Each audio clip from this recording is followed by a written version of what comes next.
not going to win Mom of the Year for this because not everybody probably likes Jell-O, but this is the better alternative here than buying the little snack packs that are pretty expensive and pretty bad for the environment. So here we have our 2 cups of boiling water. Add it to our gelatin and you stir. This orange smells so good. So if you might notice, I know this looks a little funny because it's kind of got bubbles at the top, but I added a little something to all these Jell-Os because the kids absolutely love that I'm making Jell-O like this. For one, they get a little bit more than they would in their typical snack packs, but also they get to pick the flavors that they want. Oh gosh, I got the sniffles. And I'm trying something different today since we're coming around spooky season. I am adding a little bit of luster dust to them.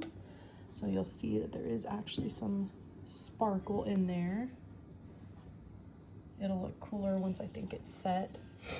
But yeah, super easy. All you do is just, and it tells you on the box, of course, but I used a different brand for that one. It was Royal, and it was a bigger box. So on this smaller box, you do need to, where's the instructions?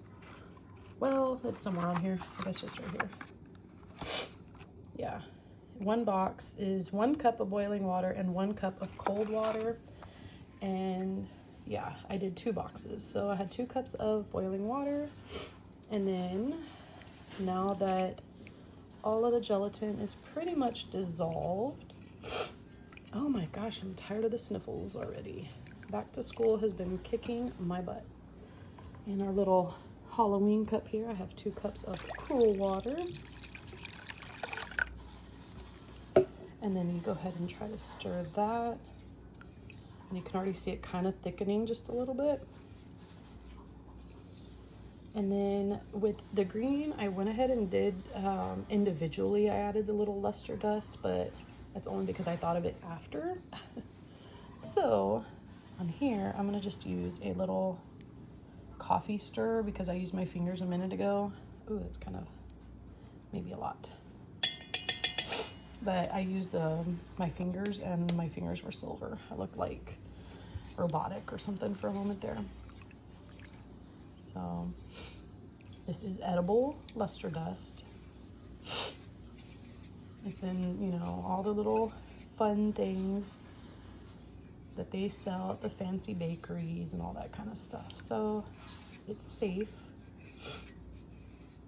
Can't be any worse than the food coloring, but unfortunately you can't really escape some of the food coloring. We do like dye-free water enhancers and stuff like that from Walmart, but yeah, Jell-O is kind of difficult to get away from the food coloring. Look at that, how pretty. Is that not like Halloween right there? So excited. So then I just use my measuring cup and fill them up.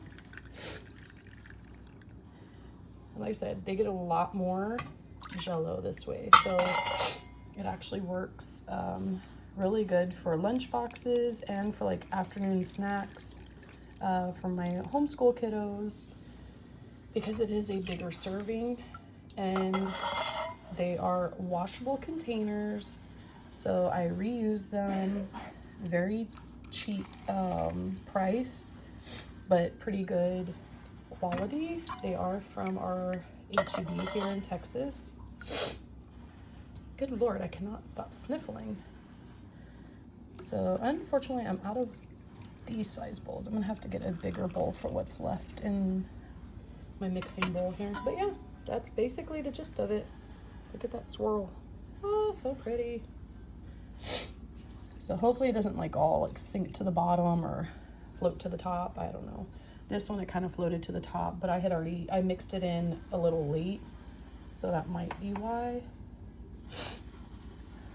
But either way, I think it's gonna look cool regardless. But yeah, there you go. Getting ready for the spooky season and getting some of those afternoon, after school snacks and lunchbox snacks. So there you go. Make your own Jell-O. It's a lot cheaper and a lot better for the environment because you're reusing these bowls and we're not just adding a bunch of plastic over and over and over and over every week, every day. So, to the environment, I mean.